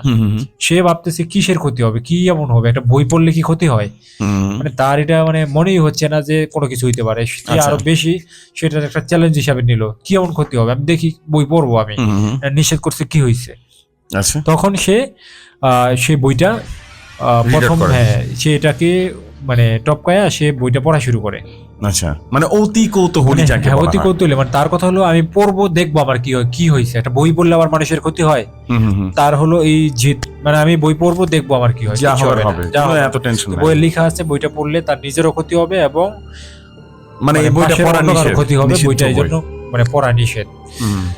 তখন সে বইটা যখন পড়তে থাকে, মোটামুটি প্রায় যখন অর্ধেক কভার করে ফেলে, মোটামুটি পিডিএফ ফাইল ছিল, বাংলায় লেখা ছিল, মানে অনলাইনে ছিল, অনলাইনে একটা পিডিএফ কপি, এবং এটা মোটামুটি বেশ কিছু উপরে যেতে ছিল। তো সে মোটামুটি অর্ধেক যখন পড়ে, তখনই সে কিছু অদ্ভুত কিছু মানে বিষয় লক্ষ্য করতেছে, যে হঠাৎ করে তার কানের পাশ দিয়ে কিছু একটা যাচ্ছে, হঠাৎ করে কি একটা সাউন্ড হচ্ছে, মানে হঠাৎ করে তার রুমের কেমন লাইট নিভতেছে, জ্বলতেছে, মানে বই পড়তে কেমন পড়তে যেন, কোন একটা জায়গায় কিছু একটা পড়ে, এগুলাতে বিশ্বাস করে না যে এই টাইপের কিছু একটা হয়, ওরকম কোনো কিছু না। আচ্ছা, তো এরই মধ্যে অর্ধেক বই যখন করতেছে, তখন যেহেতু এরকম কিছু মানে কানের পাশ দিয়ে যাচ্ছে, এরপরে মানে তখন তার মধ্যে হালকা একটু খটকা লাগে যে ঘটনা কি, আমি একটা বই পড়তেছি এর মধ্যে এরকম হচ্ছে কেন, বিভিন্ন রকম সাউন্ড ইত্যাদি। তো মোটামুটি এরপরেও মানে তার কৌতূহলের মাত্রা খেয়াল করেন, সে বই পড়বেই, যেভাবে হোক সেটা শেষ করবে। সে এটাকে নিয়ে সে এই ভয়াবহ পরিস্থিতির মধ্যে সে বই পড়ে পুরাটা, সে ভাবছে পুরো হ্যালুসিনেট করতেছে বা ও ভাবছে এগুলা হোক কিছু একটা হয়তো বা এমনি সে মনের ভয়। তো যখন সে এটা পুরোটা কভার করে, এরপর দিন থেকেই তার সাথে বিভিন্ন আচরণ করতে থাকে। হঠাৎ করে দেখতেছি কি একটা ছায়া কালো কি আসতেছে, কি যাচ্ছে, হঠাৎ করে কে জানা যাচ্ছে, আবার নাই। মানে সে অদ্ভুত, সে যেহেতু দেখতেছে, তার মানে এখন তো অবিশ্বাস করার কিছু নাই। এর আগে শুনছে, এখন দেখতেছে যে কিছু হ্যাঁ, একটা এই ছায়া type-এর ঘোরাঘুরি কিছু করতেছে আশেপাশে। সে এরকম করতেছে, হঠাৎ করে সে কার সাথে কথা বলতেছে, কি আচরণ করতেছে, এই টাইপের। তখন তার পরিবার বিষয়টা লক্ষ্য করে যে তার মধ্যে কেমন অদ্ভুত একটা আচরণ হচ্ছে, সে একা একা কথা বলতেছে, আবার কি চেল্লাচিল্লি করতেছে। তখন তাকে একজন ডাক্তারের কাছে নিয়ে যায়, মানসিক ডাক্তার। মানে তারা ভাবে হয়তো এটা মানসিক কোনো রোগ হইতে পারে, সে হঠাৎ করে তো এরকম ছিল না। তখন সে ডাক্তারের সাথে যখন দেখায়, তখন তার সঙ্গে এক বন্ধু যায় তার সঙ্গে। মানে তো- ফ্যামিলি না, যে তার বন্ধুকে হ্যাঁ, পাঠাইছে, যে তার বন্ধুকে, বাবা যাও। পরিবার তার বন্ধুকে দিয়ে অ্যাড্রেস দিয়ে পাঠায় দেয় যে ওইখানে নিয়ে যেতে। তখন ডাক্তার যখন দেখায় সে বাড়ির পথে আসবে, আস্তে আস্তে তার রাত হয়। তো রাতে যখন আসে, তারা আসতেছে রিস্কায় করে, তখন তার মানে মধ্যে ডাক্তারের সাথে কথা হ্যাঁ, বলে সে কথা বাড়ি আসছে, ফিরতেছে। বাড়ি ফিরতেছে। Okay. হঠাৎ করে সে রিস্কার মধ্যে ওইগুলাই ফেস করতেছে, কি একটা আসে, কি যায়, ও মানে সারাক্ষণ সে ওই দেখে, ওই ফিল দেখি করতেছে। কালো ছায়া আসে, কি যায়, কিছু একটা এরকম। হুম। ও আবার হঠাৎ একা একা কথা বলে, তো তার বন্ধু আছে পাশে। তো হঠাৎ করে মাদ্রাসায় আসার পর, মানে হঠাৎ তার মানে কি বললা, মানে বন্ধুর সাথে কি একটা কি মানে কথা বলতে গিয়ে যখন বন্ধুর দিকে তাকাইছে, হঠাৎ করে বিভৎস একটা চেহারা তার বন্ধু, মানে মানে ভয়ানক, বন্ধুর চেহারায় বিবর্ষ হ্যাঁ, হয়ে গেছে। বিভৎস, কেমন যেন ভয়ানক এটা। ওটা হঠাৎ করে যখন এটা দেখলো, সে আতঙ্কিত হয়ে তার বন্ধুকে সে রিক্সা থেকে ধাক্কা দিয়ে ফালাই দিয়েছে। মানে সে ও মাই গড। সে ওকে। ওই মুহূর্তে সে ফিল করে না এটা তার বন্ধু। মানে হঠাৎ করে মানে কি দেখলো, মানে তার হৃদয়ের কোনো জ্ঞান ছিল না। আচ্ছা আচ্ছা। যখন এটা দেখলো, সে ধাক্কা মেরে যখন ফালাইলো, ঠিক ওই মুহূর্তে একটা গাড়ি চাপা দেয় তার বন্ধুকে। আচ্ছা আচ্ছা আচ্ছা। জায়গাতেই তার বন্ধু, মানে রিক্সা থেকে পড়ে হ্যাঁ, দুর্ঘটনা তার বশত বন্ধু মারা। দুর্ঘটনা বলে ওই জায়গাতে ইয়ে হয়ে যায়। এখন সে তো এটা ইচ্ছা করে নাই, সে তো আচ্ছা, এটা একটা ট্রমার মধ্যে দিয়ে যাচ্ছে। হুম। তো ওই ঘটনার জন্য ওখান থেকে তাকে পুলিশ অ্যারেস্ট করে নিয়ে আসে। আচ্ছা আচ্ছা। তো ওইটাই তাদেরকে বলে যে আমি জিনিসটা করতে চাই নাই, আচ্ছা আমি ওই যে বইটা পড়ছি এরপর থেকে আমার সাথে এগুলা ঘটতেছে। আচ্ছা। তখন ওরা বলতেছে, তোর একটা বই পড়লে এগুলো হয়, মানে বাকি বন্ধুরা এটা বেশি ইয়ে করতেছে, এটা তো মানে Hallucinate এটা কোনো করতেছে হয় তুমি। নাকি, একটা বই পড়লা তোমার সাথে এত কিছু হবে, আবার তোমার এটার কারণে তোমার বন্ধু ইয়ে হবে, তারা বিশ্বাস করতেছে না যেরকম কিছু হইতে পারে। পরে বলছে, ভাই মানে নয়ন বলতেছে, তোমার তো বিশ্বাস হচ্ছে না, আমি এই মুহূর্তে দেখতেছি তোমার পিছনে, মানে ইব্রাহিম খানে বলতেছে। হ্যাঁ, ইব্রাহিম খান বলতেছে, আমি তোমার পিছনে দেখতেছি ওই ছায়াটা এখন দাঁড়ায় আছে। ও মাই ইব্রাহিম গড। কয়, এটা মজা করো, সে আমার পিছে থাকবে কেন? কিন্তু সে কি মনে করে সে গাড় ফিরাইলো, হঠাৎ করে দেখতেছি ইয়া বড় আকৃতি, ভয়াবহ বিভৎস চেহারা, মানে ওই কালো একটা দানব দৈত্য আকারে। এটা দেখে সে মানে ভীষণ রকম ভয় পায়। ওই Oh my ছায়াটাও God. আবার কয়েক সেকেন্ড থেকে আবার এটা গায়েব হয়ে যায়। ও মাই গড। এটা ইব্রাহিম খান দেখার নিজেও পরে দেখছে এটা। ইব্রাহিম খান নিজেই যখন এটা দেখলো, তখন সে ভয় পাওয়া শুরু করে নয়নকে। তখন সে জেলারকে আপত্তি জানায় যে ওনার সাথে একটু মানে Something very different, মানে হ্যাঁ। ভৌতিক কিছু আছে, আমাদের সমস্যা হচ্ছে, আমরা এটা নিজেরা ফেস করতেছি। আচ্ছা, তখন আচ্ছা। জেলার এটা পুলিশ মানে ঊর্ধ্বতন কর্মকর্তাদের সাথে আলোচনা করে এই ওনাকে মানে দ্রুত একটা জামিন কিভাবে হয়, এরপর ওনার পারিবারিক রিহাব সেন্টারে ভর্তি করে। তো রিহাব সেন্টারে থাকার বেশ কিছুদিন পরে মানে ওই নয়নের মানে মৃতদেহ পাওয়া যায় ওখানে। আচ্ছা আচ্ছা আচ্ছা। মানে মানে কিভাবে মারা গেছে কেউ জানে না, না। কিন্তু একটা তো যখন উনি মারা যায়, তো রিহাব সেন্টারে ওনার পাশে যারা ছিল তারা আবার খেয়াল করছে ওই মুহূর্তে, মানে যে মারা যাওয়ার আগে খুব ছটফট করছিল, ওই কি চিল্লাপাল্লা মানে অনেক ইয়ে করতেছিল। তো যখন সর্বশেষ মানে ইয়াটা ছেড়ে দিছে হাত পা, তখন কালো একটা কি তার শরীর থেকে বেরিয়ে গেছে, মানে কালো ধোঁয়া একটা type-এর কালো কিছু। একটা ধোঁয়া টাইপের কিছু একটা উড়ে গেছে। Oh my God. এরপরে তার নিথর দেহ তখন পরিবার এসে প্লাস নিয়ে গেছে। তো এই ছিল ওনার বর্ণনা অনুযায়ী আমার আজকের এই ঘটনা। Oh my god, that is creepy. Wow, just এতটুকু বলতে হবে, জাস্ট ওয়াও একটা স্টোরি ছিল, এবং লাস্ট স্টোরিটা তো জাস্ট গুজবাম হয়ে গেল স্টোরিটা, এবং বেশ ইউনিক একটা স্টোরি ছিল, এবং খুব শিক্ষণীয় একটা ঘটনা ছিল। একই সাথে বলবো যে এটা থেকেও একটা বেশ ভালো একটা শিক্ষার জায়গা আছে, সেটা হচ্ছে অতি উৎসাহী হওয়া ভালো না কোনো কিছুতে। যে কোনো কিছুতে অতি উৎসাহী হওয়া উচিত না, যেটা আপনাকে একটা বিপদ ডেকে আনতে পারে। এবং নিষিদ্ধ কোনো কিছুতে আসলে মানুষের এত মানে একটা কথা কি, যে আমাদের পৃথিবীর আদি জায়গা থেকে কিন্তু নিষিদ্ধ জিনিসের প্রতি মানুষের আকর্ষণ অনেক বেশি ছিল। যেমন বিবি হাওয়া এবং আদম আলাইহিস সালামের যে ঘটনাটা আমরা জানি, সেখানে কিন্তু নিষিদ্ধ ফল খাওয়ার জন্য কিন্তু মানুষ অভিশপ্ত হয়েছিল। ঠিক এখানে কিন্তু নিষিদ্ধ জিনিস মানে বলা হয়েছিল এই বইটা পড়া যাবে না, অ্যান্ড বইটা পড়ার কারণে কিন্তু ছেলেটা এক প্রকার ওই জিন ধারা Challenge- শয়তান ধারা আক্রান্ত হয়ে যায়, মানে শয়তান তাকে তার উপর ভর করে এবং সে দেখতে শুরু করে। মানে অদ্ভুত সুন্দর ঘটনা ছিল, মনে হচ্ছিল যে আমি চোখের সামনে ঘটনাটা দেখতে পাচ্ছি। আর আমাদের সঞ্জিত এত সুন্দরভাবে ঘটনাটা বলছে, আমার গায়ের লোম দাঁড়া যাচ্ছে বারবার। দারুণ ছিল, আমার কাছে ভালো লেগেছে এবং আমি বিশ্বাস করি যে আপনাদের কাছে অসম্ভব ভালো লেগেছে। এবং পডকাস্ট শোর আজকের প্রথম স্টোরি এবং last story just mind blowing ছিল। কি বলেন আপনারা, কেমন ছিল? আপনারা কিন্তু আপনারা নিজেরাই কমেন্ট করে জানাবেন যে প্রথম যে স্টোরিটা, যে ফিউচার প্রেডিক্ট করতে পারার যে স্টোরিটা, ওটাও কিন্তু একটা বই কেন্দ্রিক ছিল। এবং লাস্ট স্টোরিটা কিন্তু আরো ক্রিপি টাইপের একটা স্টোরি ছিল, বেশ ভয়ঙ্কর এবং বেশ সাইকোলজিক্যাল হরর একটা স্টোরি ছিল। এবং আমি বিশ্বাস করি যে আপনাদের প্রতিটা ঘটনায় একটা আলাদা শিক্ষা পেয়েছেন, একটা এডুকেশনাল ব্যাপারও ছিল। প্রতিটা ঘটনা শুধু ঘটনাই নয়, ঘটনার ভিতরে একটা আলাদা ভাইব আছে যে এখান থেকে আপনারা কিছু না কিছু তো শিখতে পেরেছেন। এবং আপনারা যদি আপনাদের কাছে যদি বেশি ভালো লেগে থাকে আপনারা অবশ্যই কমেন্ট করে জানাবেন। আমাদের সঞ্জিত ভাই, ইনশাল্লাহ আমরা সঞ্জিত ভাইকে আবারও পাবো নতুন কোনো এপিসোডে। এবং আমি চাই যে তিনি ঘন ঘন আমাদের সাথে আসুন, যেটা ভালো একজন স্টোরি টেলার। আমরা তার কাছ থেকে আরও অনেক স্টোরি শুনবো ইনশাল্লাহ। নেক্সট এপিসোড হয়তো আমরা সঞ্জিত ভাইকে নিয়ে আরেকটা এপিসোড করবো ইনশাল্লাহ। বাট আজকের এই এপিসোডটা এখানে শেষ করছি। যাওয়ার আগে আবারও বলবো, আপনারাও যদি চান যে ভৌতিক কথা পডকাস্টে আপনারা ঘটনা পাঠাবেন এবং এখানে এসে আমাদের স্টুডিওতে এসে সরাসরি আমাদেরকে ঘটনা বলবেন অন ভিডিওতে, দেন তাহলে অবশ্যই আমাদেরকে লিখে ফেলতে হবে।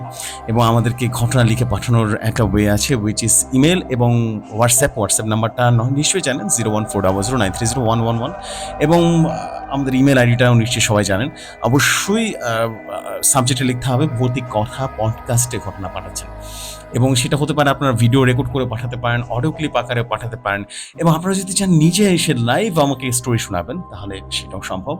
এবং আমাদের ইমেল আইডিটা আবারও বলে দিচ্ছি, এবং আমাদের কিন্তু যে স্ক্রলিংও কিন্তু আমাদের ইমেল আইডিটা দেওয়া আছে, আবারও বলে দিচ্ছি, উইচ ইজ bhautikstories@gmail.com, BHOUTIKSTORIS@gmail.com। ঠিক এই ইমেলে ঘটনা সেন্ড করে দেবেন, আপনাদের ঘটনা ডেফিনেটলি আমরা শোনাবো। এবং আপনি সরাসরি এসে আমাদেরকে ঘটনা শোনাবেন, এটা আরও বেশি ভালো হবে। এনিওয়েজ, এই ছিল আজকের আয়োজন। কেমন হলো আজকের আয়োজন অবশ্যই সেরা কমেন্ট দিয়ে জানিয়ে দিন এবং আমাদেরকে ঘটনা পাঠিয়ে দিন এবং আমাদের সাথে যোগাযোগ করুন। ইনশাআল্লাহ আপনাদের সাথে দেখা হলেও হতে পারে অন ভৌতিক কথা পডকাস্ট। আজকের আয়োজন এতটুকুই ছিল। সঞ্জিত ফরাজি, যাওয়ার আগে কিছু বলবেন? সর্বোপরি আজকের এই আয়োজনটা দুর্দান্ত ছিল আমার কাছে।